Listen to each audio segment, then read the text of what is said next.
Hey guys, welcome back to the channel. Hope you're all good. Just wanted to do a quick update video on my GoPro Hero 9 versus Hero 8 video that I put out yesterday. There has been a firmware update as I talked about in that video, and it has brought some improvements. So I just wanted to update you, let you know what has changed and how it's improved the camera and how you can download it. So basically, if you go into the GoPro app and you try and pair it with your phone, what you'll get is a message which is not going to be read on there, but basically it says update camera and it says version 1.22, and the performance improvements are improved touch performance, thank God, removes coloured dots seen in some videos using a lower ISO max setting, and reduces sharpness for the medium setting when shooting 4K video, which was something that I did notice. There was a bit of over sharpening going on in the medium setting previously. Usability improvements, general bug fixes to address the rare camera pairing issue. I hadn't had any issues pairing with this camera, but it's good that they're updating that as well. So has the update worked? What I'm going to do is I'm going to show you how to actually do it. I'm going to put it up here somewhere, and I just did a screen record on my phone yesterday when I updated, but it's really simple, really easy to do, and takes about 5 minutes or so. But I would highly recommend updating it, because I will put up some footage of what the GoPro was like previously in terms of the touchscreen, and then I'll show you now what it is like compared to before, and I have to say it's a big improvement. So if you can see, if I try and get the camera to focus on that, so previously it just didn't have this kind of responsiveness, so it is a big update and they have properly sorted out the touchscreen. As you can see, it is now actually usable.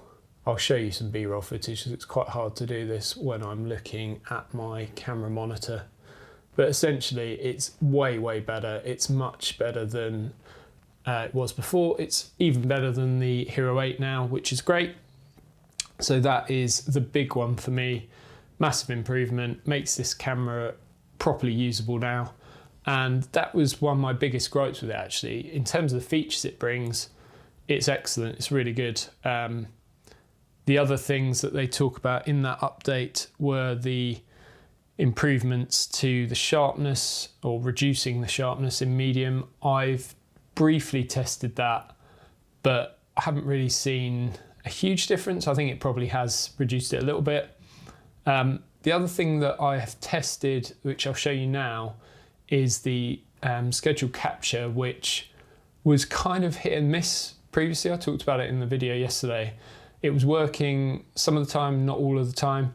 I tried it out yesterday and it worked perfectly. So I tried it just setting up the camera, doing it like kind of scheduling it for 1 minute ahead of time, essentially, just to test whether it would work.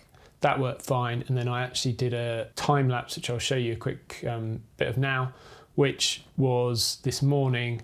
And I set up the camera last night. It only had 20% battery. I just wanted to test to see if it would still come on with that little battery, or if it would drain it overnight, and it worked absolutely fine. And yeah, the time lapse is nothing special, but for the purpose of the test, it worked perfectly.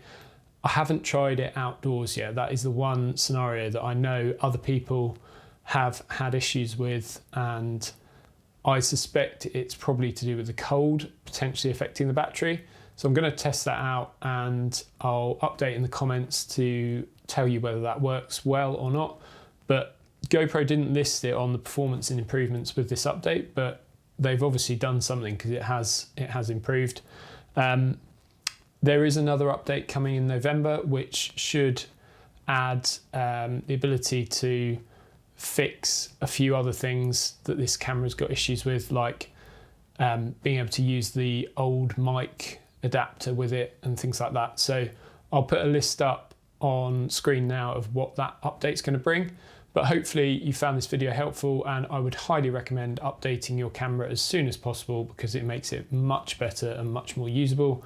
And yeah, hopefully that's been useful. I'm going to be doing a video on the Andy Cine camera monitor coming up soon, next few days, and then some more videos on the Sony a7S III and the Canon R5. So look out for those ones.